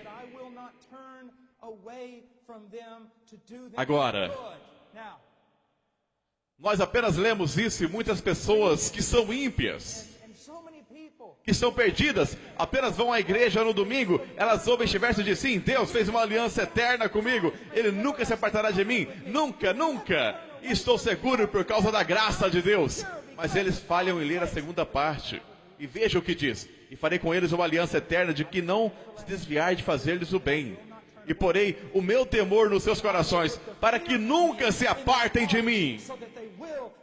Evidência de que Deus fez uma aliança eterna com você, Senhor, é que Ele colocou o temor de Deus em você, para que você não se aparte dEle. Se você se apartar dEle e Ele não te disciplinar, e você continuar se apartando dEle, esta é uma evidência que Ele não colocou o temor dEle em você. Você não foi regenerado, então você não tem aliança com Deus alguma. Isso é a verdade. A oitava acusação, e vamos nos apressar nisso. Sei que isso é um mal entendido hoje, então vou defini-la. Uma falta de amorosa e misericordiosa disciplina eclesiástica. A maioria dos pastores evangélicos atualmente na América devem pegar Mateus 18 e arrancá-los das suas Bíblias. Você não pode fazer isso. Senhor, você tem que ficar com tudo. Muitos pastores, sua teologia fica para trás quando eles saem do seu escritório, do seu local de estudo. Eles são teológicos nas conversas, são teológicos nos seus escritórios, mas quando saem, eles administram a igreja por métodos carnais. E eu não sou um ancião na minha igreja e não estou lá há muito tempo, então posso dizer isso sem me gabar. Ela pratica disciplina eclesiástica. É uma igreja bem grande, cerca de 1000 pessoas. E eles estimaram ter salvo 30 casamentos nos últimos anos. Através de amorosa e compassiva disciplina eclesiástica, que não começa com excomunhão. Começa com vós que sois espirituais. Nós dizemos, eu sou tão amoroso, nós não podemos praticar disciplina, somos amorosos. Você é mais amoroso do que Jesus? Ele é quem ordenou isso. Sim, mas vai causar tantos problemas? Sim, vai. Talvez seja por isso que há muitos problemas entre a igreja e a cultura hoje. Porque não estamos confrontando a cultura. E não confrontamos a cultura simplesmente saindo e fazendo protesto para Hollywood. Nós confrontamos a cultura obedecendo a Deus. Noé construiu a arca e condenou o mundo. Você não precisa ter a faixa de protesto, só ande em obediência e o mundo irá te odiar. Meu querido amigo, ora, se teu irmão pecar contra ti, vai e repreende-o. Entre ti e ele, se te ouvirtes, ganhaste a teu irmão. Que coisa maravilhosa. Mas se não te ouvir, leva ainda consigo 1 ou 2, para que pela boca de 2 ou 3 testemunhas, toda palavra seja confirmada. Não que esses caras estejam do seu lado, eles não vão ouvir e julgar. Talvez teu irmão não esteja em pecado. Talvez você seja crítico demais e legalista. Ouça, e se não os escutar, diz eu à igreja. E se também não escutar a igreja, considera-o como um gentil e publicano. Meu querido amigo, eu creio que precisamos ouvir isso. Podemos começar obedecendo a Deus e nos disciplinando. Ou podemos deixar que Deus o faça por nós. E talvez a hora venha e é chegada em que isso vai acontecer.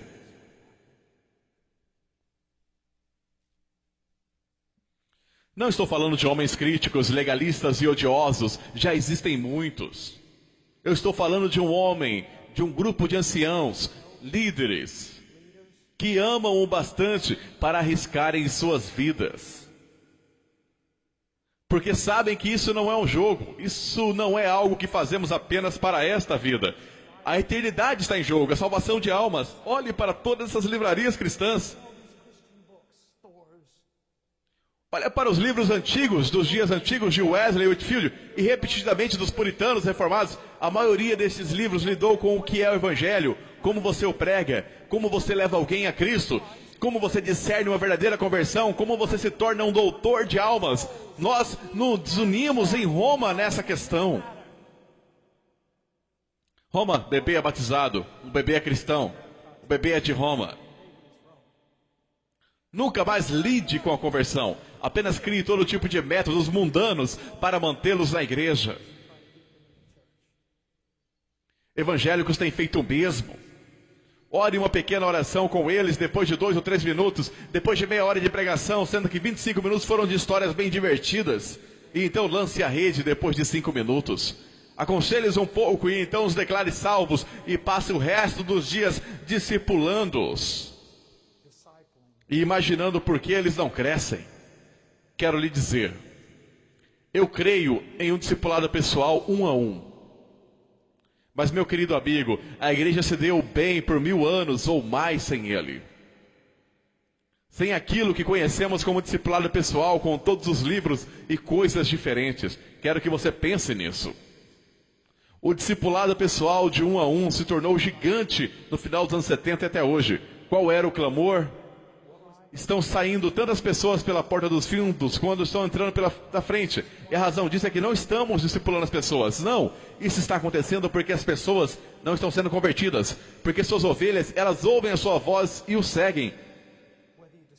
Agora nós devemos discipulá-los, mas não é por isso. Saíram de nós, mas não eram de nós. E eles tiveram pouca chance de ser como nós. E ninguém jamais lidou com suas almas. Então nós gastamos uma fortuna discipulando cabras, esperando que se tornem ovelhas. Você não pode ensinar uma cabra a ser ovelha. Uma cabra se torna uma ovelha pela obra sobrenatural do Espírito de Deus Todo-Poderoso. Agora, disciplina eclesiástica. Eu mudei minha família para essa igreja porque ela pratica disciplina eclesiástica. Porque eu preciso estar debaixo de disciplina eclesiástica. O cuidado observador de Sião e outros membros me levam isso a sério. Eu quero que as minhas crianças, elas são bem pequenas agora, mas se forem convertidas, ou fizerem uma profissão de fé e depois se desviarem, vou querer saber que as minhas crianças serão batizadas, trazidas diante da igreja, se necessário, para a salvação de suas almas. Alguns de vocês ficariam tão indignados se um pastor lhe dissesse, honestamente, tenho estado orando pelas suas crianças e temo que não são convertidas. Você ficaria indignado que reuniria um grupo para expulsar aquele pastor, em vez de perceber, oh, louvado seja Deus, temos um homem de Deus aqui. 9ª acusação, um silêncio acerca da santificação. A falta de ensino sério sobre santidade. Meu caro amigo, com ensino genérico sobre santidade, todo mundo concorda. Vamos ser santos, nós precisamos ser mais santos. Vamos ter uma conferência sobre santidade, mas quando você é específico sobre o que isso significa, é aí que tudo fica tumultuado. Busque paz com todos os homens, o escritor de Hebreus nos diz, e santificação sem a qual ninguém verá o Senhor. Alguém acredita nisso? Você diz, irmão Paul, eu tenho sido culpado tão frequentemente por ensinar a salvação. Escute-me novamente. Isso remete à regeneração e à providência de Deus. Se Deus verdadeiramente converte um homem, Ele vai continuar trabalhando nesse homem, através do ensino, bênção, advertência e disciplina. Ele vai certificar-se de que o trabalho que Ele começou será completo. E é por isso que o escritor diz, sem santificação, sem santidade, ninguém verá o Senhor. Por quê? Porque não existe crescimento em santidade. Deus não está trabalhando em sua vida. Se Ele não está trabalhando em sua vida, é porque você não é um filho. Veja as diferenças entre Jacó e Esaú. Amei Jacó, odiei Esaú. Porém Deus cumpriu suas promessas em ambos. Jacó foi abençoado, Esaú foi abençoado. Como Deus demonstrou seus julgamentos e ira contra Esaú e seu amor com Jacó? Eu vou lhe contar como. Ele deixou Esaú à vontade, sem exercer disciplina, sem piedade, nada. Mas ele espancava Jacó até a morte, quase todos os dias de sua vida. A disciplina amorosa, a correção de Deus para nos trazer a santidade. Agora, há tanto ensino sobre isso, mas deixe-me dizer isso. Rogo-vos, pois, irmãos, pela compaixão de Deus, que apresentei os vossos corpos em sacrifício vivo, santo. Romanos 12:1 continua no 2. Seus corpos, por que ele diz corpo? Eu acredito que para evitar toda essa super espiritualidade. Bem, eu dei a Jesus o meu coração e você não pode julgar um livro pela sua capa. Bem, a verdade é que você pode julgar um livro pela capa. Jesus nunca disse que você não poderia julgar um livro pela capa. Ele disse que você não poderia conhecer a árvore pelos seus frutos. E se você pensa que deu-lhe seu coração, então ele vai ter seu corpo. E vou lhe contar o motivo. O coração, meu amigo, não é um músculo de bombeamento de sangue. É o fruto da imaginação de um poeta. ele refere-se à sua verdadeira essência, ou centro do seu ser. Não me diga que Jesus tem a sua real essência e o centro do seu ser, e isso não afeta o seu corpo. Isso não vai acontecer. E então o que nós fazemos? Nós vamos às Escrituras, o quê? Legalisticamente não, extraindo inferências não, apenas baseando-se nos mandamentos das Escrituras, sobre o quê? Eu não concordo com tudo que os puritanos disseram, mas eu amo os puritanos, e uma das razões por que eu os amo é que acredito que eles honestamente tentaram colocar tudo nas suas vidas abaixo do senhorio de Jesus Cristo. Suas mentes. Porque eles terem escrito 800 páginas de livros sobre o que eu devo pensar de acordo com as Escrituras. O que não deve entrar na minha mente de acordo com as Escrituras? O que eu devo fazer com meus olhos? O que deve entrar por esses ouvidos? O que não deve entrar nesses ouvidos? Como a língua deve ser dirigida? Qual deve ser a direção da minha vida? Sim, eu vou te assustar até a morte. Como eu devo me vestir? Agora eu tenho que ser cuidadoso aqui. Eu não quero criar inferências. Meu querido amigo, minha esposa diz assim: se as roupas não são uma moldura para o seu rosto, pelo qual a glória de Cristo é manifestada, então é de Deus. Mas se suas roupas são uma moldura para seu corpo, é sensual e Deus odeia. Disse-o bastante? Agora, eu posso falar tudo sobre santidade. A santidade não é apenas uma expressão exterior, mas nós nos tornamos um povo que usa a obra do interior do Espírito Santo como uma desculpa para dizer que nada vai acontecer pro lado de fora. E isso não é verdade. Alguns jovens dentre vocês clamam, provavelmente mais do que eu, para que o Espírito de Deus preencha-os e trabalhe em vocês. Mas é necessário apenas meia hora de televisão para entristecê-lo de tal forma que ele estará a quilômetro de vocês. 99% pura, 1% esgoto, eu não bebo. Uma vez eu estava tendo lutas, e Leonard Ravenhill estava conversando com um querido amigo meu que estava dizendo: irmão Leonard, um rapaz, o irmão Paul, ele está realmente tendo lutas. E ele mandou um folheto, e eu ainda tenho aquele folheto. Eu nunca vou me desfazer daquilo. Ele dizia: outros podem, você não. Eu não necessariamente concordo com tudo. Escute-me, rapaz. Eu não vou a shoppings. Eu não vou, não porque sou mais santo do que você, é porque eu sei quem eu sou. Existe a história de um dos mais refinados e melhores violinistas da Europa, tocando em seu último concerto, um homem velho, e quando ele terminou, um rapaz andou até o violinista e disse: Senhor, eu daria a minha vida para tocar como você. E o velho homem disse: filho, eu dei a minha vida para tocar como eu. Eu quero o poder de Deus em minha vida, então algo tem que ser abandonado. Eu quero conhecê-lo, então uma separação deve acontecer. Deixe-me dizer uma coisa, jovem, todo mundo está andando por aí, todos os seus pequenos retiros e encontros grupais e cantando cubaná e tudo mais. Talvez você tenha que ficar sozinho no deserto com Deus e jejuar por 7 dias de joelho e estudando o livro de Salmos. Apenas ficando a sós com Deus, pertencendo a Ele. Para ser um homem de Deus, deve existir um senso onde algumas vezes até sua esposa, que é sua própria carne, uma com ela, ela olha em seus olhos e sabe que não pode ir aonde você está indo. Existe silêncio acerca da santificação. Eu penso, não se una a descrentes, porque qual parceria há entre retidão e iniquidade? Nenhuma. Ou qual companheirismo tem a luz com as trevas? Nenhum.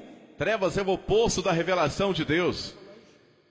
Ou que harmonia Cristo tem com Belial? Nenhuma. Ou que tem o crente com o descrente? Nada. Ele diz, saia do meio deles. Saia do meio do quê? Saia do meio da iniquidade, trevas, tramas satânicas e da vida e mundanismo do descrente. Saia disso.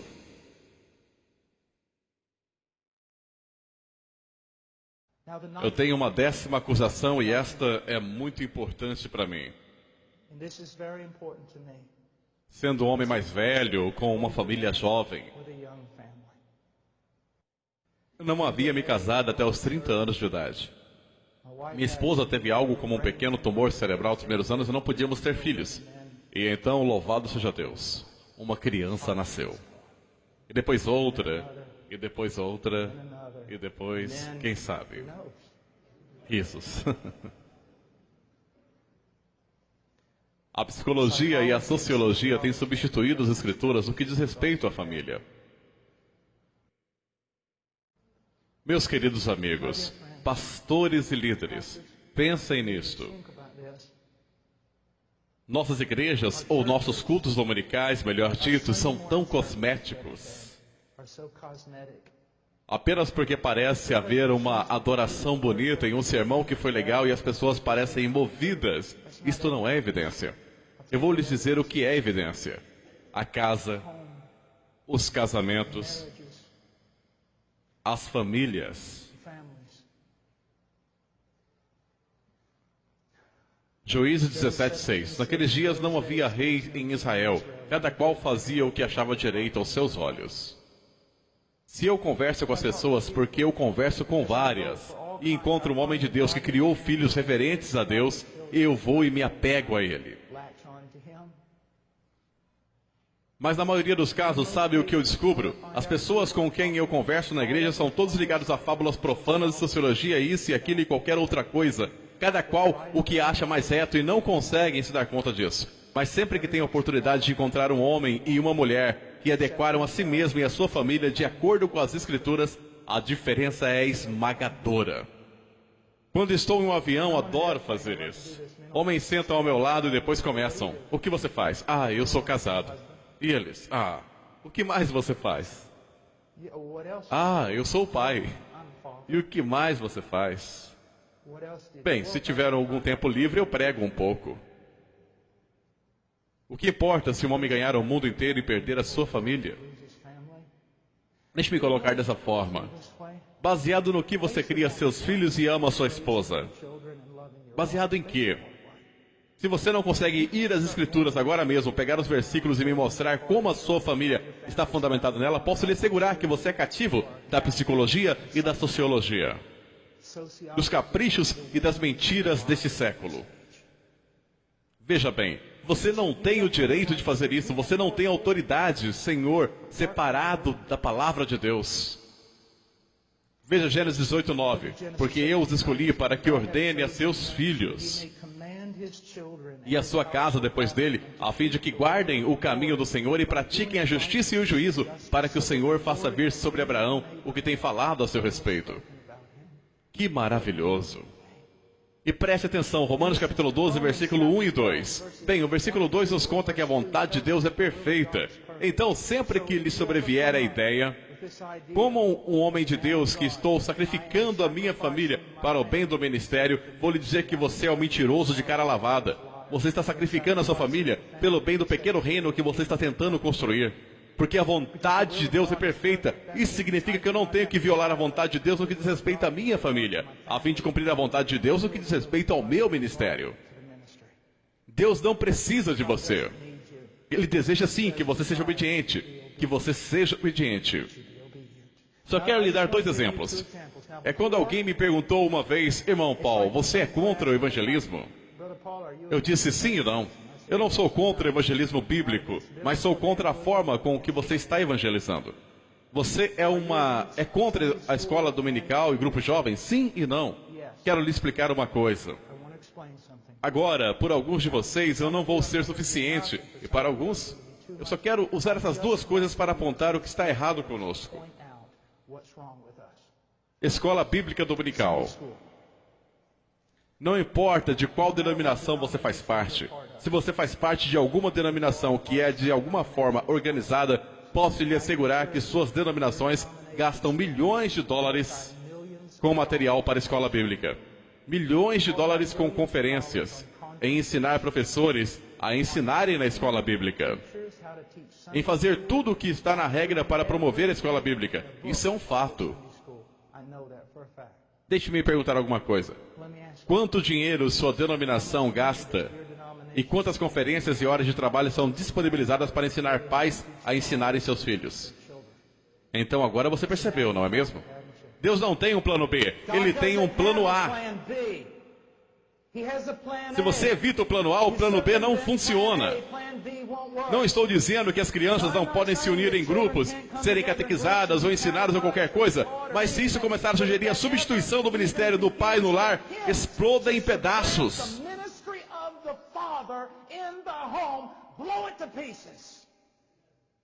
Entende o que estou dizendo? Olhe apenas para este pequeno exemplo.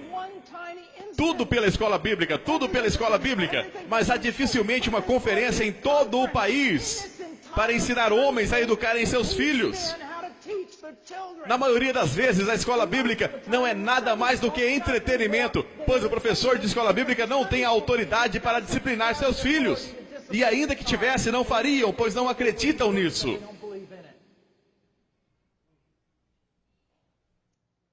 Esse é apenas um pequeno exemplo. Vamos olhar para os grupos jovens. Bem, a juventude precisa estar junta, você sabe. Eles precisam estar juntos.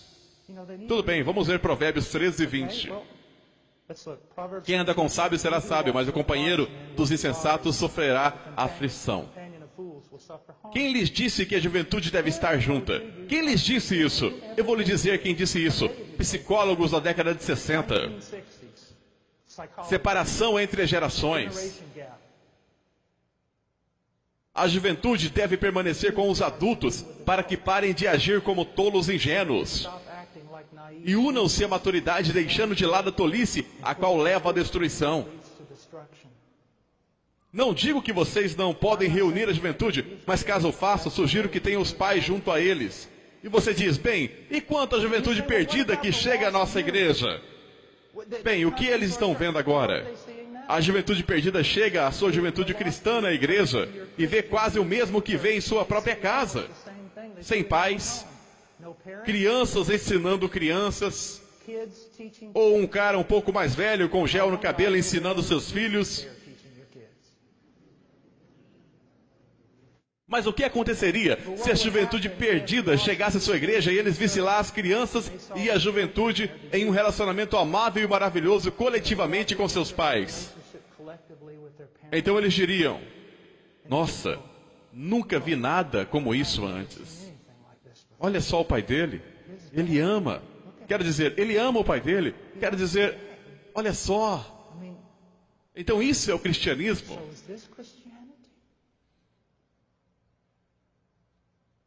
Veja, meu querido amigo, vamos dizer, eu não sou médico, mas um homem vem a mim com um sangramento na testa e diz, irmão Paul, já fui a todos os lugares e ninguém consegue diagnosticar o meu problema. Eu digo, bem, eu não sou médico, mas vou segui-lo por 24 horas.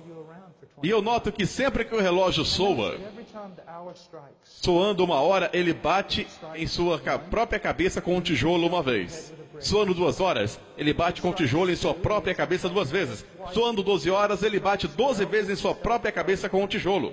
Após observá-lo cautelosa e cuidadosamente, fazendo anotações por 24 horas, eu vou até ele e digo, sabe, acho que descobri qual é o seu problema. Não sou médico, mas acho que descobri qual é o seu problema.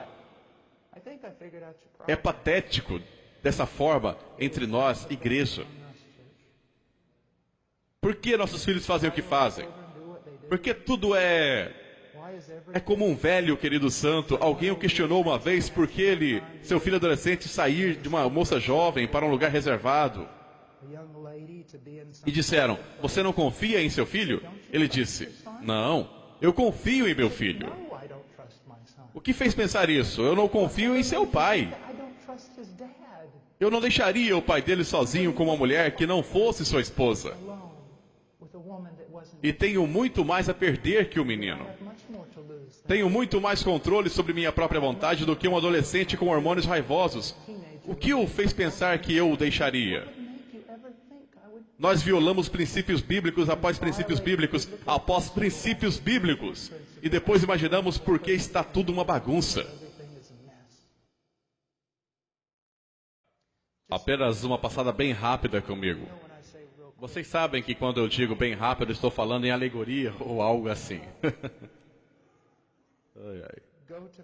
Vá até 1 Timóteo.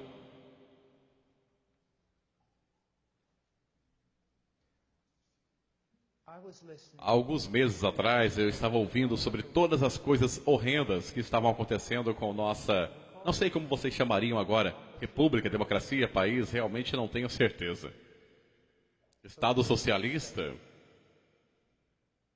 E eu estava tão sobrecarregado que sentei lá ouvindo e Deus, o que eu posso fazer? Agora mesmo, Senhor, honestamente, com tudo que há em mim, eu pularia no meio do fogo. Eu vou, se houver um rinoceronte atacando, eu pularei na frente dele. Apenas me diga o que fazer. Tu queres que eu vá para Washington e apenas fique em pé diante da Casa Branca e pregue até que me atirem na cadeia? Estou cansado de pregar apenas para cristãos em igrejas e tudo mais. Deus, apenas... O país está indo para o inferno, apenas me atire. O que queres que eu faça? Apenas me atire a eles. Versículo 1 do capítulo 4. Ora, o Espírito afirma expressamente que nos últimos tempos alguns apostatarão da fé. 1 Timóteo 4:1. Dando ouvidos a espíritos enganadores e à doutrina de demônios. Agora ele segue basicamente contando ao jovem Timóteo que todo o inferno irá se manifestar na cultura. Tudo será simplesmente enlouquecedor. Homens como feras. Eu estive com Conrad Mabille há alguns meses atrás e o ouvi pregar. Chamam-no de Spurgeon da África e muito justamente. Se você tivesse a chance de ouvi-lo, ouça. Ele é um dos meus pregadores favoritos no mundo. Ele disse isso. Na África não temos mais medo das feras. Nós não corremos das feras. Nós tememos o homem. Corremos de homens. Ele estava falando, é claro, da depravação. Mas ele disse ainda que o mundo irá perder o controle, Timóteo. Agora, o que ele diz que seja feito? Versículo 6. Expondo estas coisas aos irmãos. Serás um ministro de Cristo Jesus, alimentando com as palavras da fé. E bem aqui, nesse texto, começou a se desatar para mim. Paul, o mundo perdeu a cabeça. Tudo vai acontecer e está sob minha providência, mas ouça-me. Esta deveria ser sua reação em meio à manifestação de todo o inferno, em meio à apostasia, em meio à perseguição. Eis o que você precisa fazer. Ser constantemente alimentado com as palavras da fé. Nós sempre queremos correr lá fora e fazer alguma coisa. Queremos consertar alguma coisa. Deus está em busca de homens de caráter, espadas polidas. Em primeiro lugar, filho, seja constantemente alimentado com as palavras da fé e da boa doutrina que tem seguido. Este que tem seguido é muito importante. Penso que está nos indicando que um simples estudo intelectual da Escritura não irá alcançar o objetivo que Deus tem para seus homens. Eles devem obedecê-la, devem começar a segui-la. Você não pode aprender bem a doutrina até que siga a doutrina que aprende. E então ele diz isso. Mas rejeita as fábulas profanas e de velhas caducas.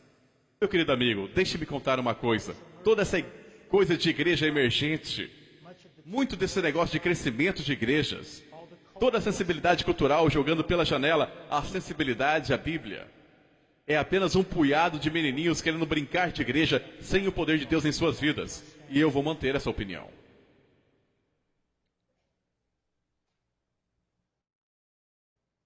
É um pouco menos que Davi tentando se ajustar à armadura de Saul. Pouco me importa. Quanto mais você confia no braço da carne, menos você verá o poder de Deus. Ele diz, exercita-te pessoalmente na piedade. 1 Timóteo 4:7. Homem de verdade, você quer avivamento? Eu também. Entretanto, nós precisamos de um exército. Se espadas poderosas, se espadas flamejantes, lanças, espadas e armamento cairão do céu para que nós lutemos, então precisamos ser o tipo de homens que possam arcar com tais coisas, manejá-las e lutar com elas com bom caráter. Devemos nos disciplinar pelo propósito da piedade. Jovens, disciplinem-se a orar. Disciplinem-se a leitura sistemática das Escrituras, de Gênesis a Apocalipse, diversas vezes. Diversas vezes. Disciplinem-se do seu discurso, disciplinem-se nas companhias que mantém, disciplinem-se no seu deitar e no seu levantar. Isso é uma guerra, discipline-se. Jovens, posso lhe dizer uma coisa: a menos que você seja uma exceção, nascido na geração que você nasceu, se você tem menos de 30 anos de idade, aliás, até mesmo menos de 40, você provavelmente carece de disciplina, porque você nunca foi obrigado a trabalhar, você nunca teve que trabalhar por sua comida, e seus pais nunca o fizeram trabalhar tanto até seus ossos chorarem.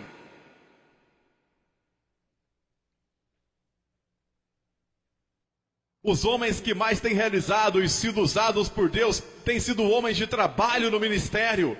Isso é duro e vai lhe custar tudo.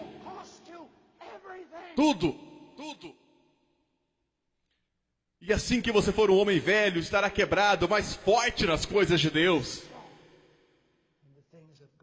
Exercita-te pessoalmente na piedade, pois o exercício físico para pouco é proveitoso, mas a piedade para tudo é proveitosa, porque tem a promessa da vida que agora é e da que há de vir. Ah, meus queridos amigos, quem se importa com a vida melhor agora? Eternidade! O dia em que você se põe de pé naquele salão de granito diante do Senhor da glória, e reis e os maiores homens da terra são divididos, partidos e selecionados, alguns lançados no inferno eterno e alguns convidados à glória eterna. Viva para a eternidade! Esses atletas olímpicos, quão majestosos são, mas somente por um momento. Eles começam a treinar quando têm 4 ou 5 anos, mas eles trazem nada se não treinar até que tenham 22 anos. Correm por uma corrida de 9 segundos, por uma medalha que eles penduram, e é isso. Você não pode dar o mesmo pelas coisas eternas. Alguns dos maiores homens de Deus são homens muito limitados em seus corpos. Foram tão limitados em suas capacidades que tiveram que focar em apenas uma coisa: o ministério.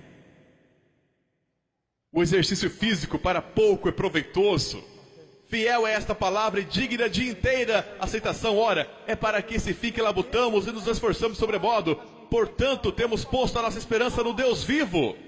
Isso não é um martírio ao qual inutilmente damos nossas vidas por nada, apenas para sejamos pulverizados sem esperança. Não! Servimos a Deus e Deus nos honrará. Nós colocamos nossa esperança nisso e isso nos dá força. Força! Ah, essa vida é um vapor, eu tenho 47 anos, mas ontem eu tinha 21. Para onde foi tudo isso? É um vapor, e enquanto você tem força, pregue. Eu louvo a Deus, pois por sua providência, enquanto eu era jovem, passei a minha vida nas montanhas dos Andes e nas selvas do Peru, fazendo o que eu tenho mais força para fazer. Enquanto você é um jovem, enquanto há força em você, trabalhe com toda a sua energia. Pegue aqueles estúpidos jogos de videogame que você tem e esmague-os com seus pés. Jogue a TV pela janela. Você foi feito para coisas maiores do que essas. Se você é um filho do rei, nada nessa terra pode satisfazê-lo. Nada. Ordena e ensina estas coisas. Agora há muito aqui, mas olhe no versículo 15. Medita essas coisas, ocupa-te delas, para que o teu aproveitamento seja manifesto a todos. 1 Timóteo 4,15. Vamos dizer que uma mesa de madeira, meu filho derrama um copo da água. E pela lógica da natureza, as leis que Deus colocou nela, a água acumula um pouco na mesa, o suficiente para que você possa ver uma poça. Você passa por ali e diz, a água derramada na mesa é evidente para todos. Mas então passo por ali, pego uma toalha, passo sobre a poça de água derramada e a suspendo. E você diz, não vejo mais água nenhuma. Onde está? Foi absolvida pela toalha.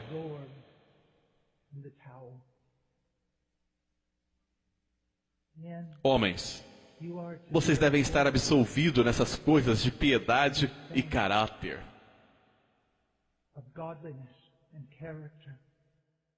Homens, eu rogo a vocês, escutem-me, isso é muito importante. Vocês não são garotos de recado. Não é para vocês desperdiçarem seus dias limpando os narizes de crentes carnais. Dediquem-se aos seus estudos, bebam profundamente. Sejam tão absolvidos no conhecimento e na intimidade com Deus que as pessoas digam: onde ele está? Ele costumava ser um homem tão notável na cidade, um amigo de todos, uma figura. Onde ele está? Ele está ocupado nessas coisas.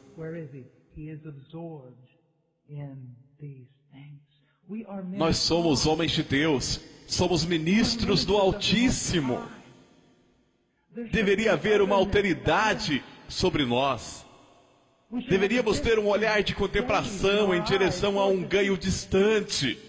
A maior coisa que podemos fazer pelo nosso povo é sermos homens de Deus, ocupados nas coisas de Deus, para que quando abrirmos nossas bocas, a palavra de Deus saia.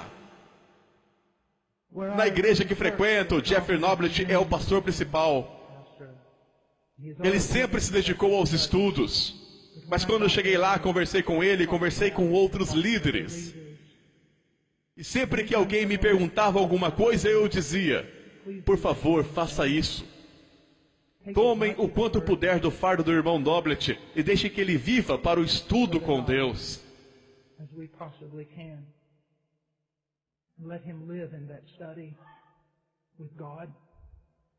Pois eu tenho um filho aqui.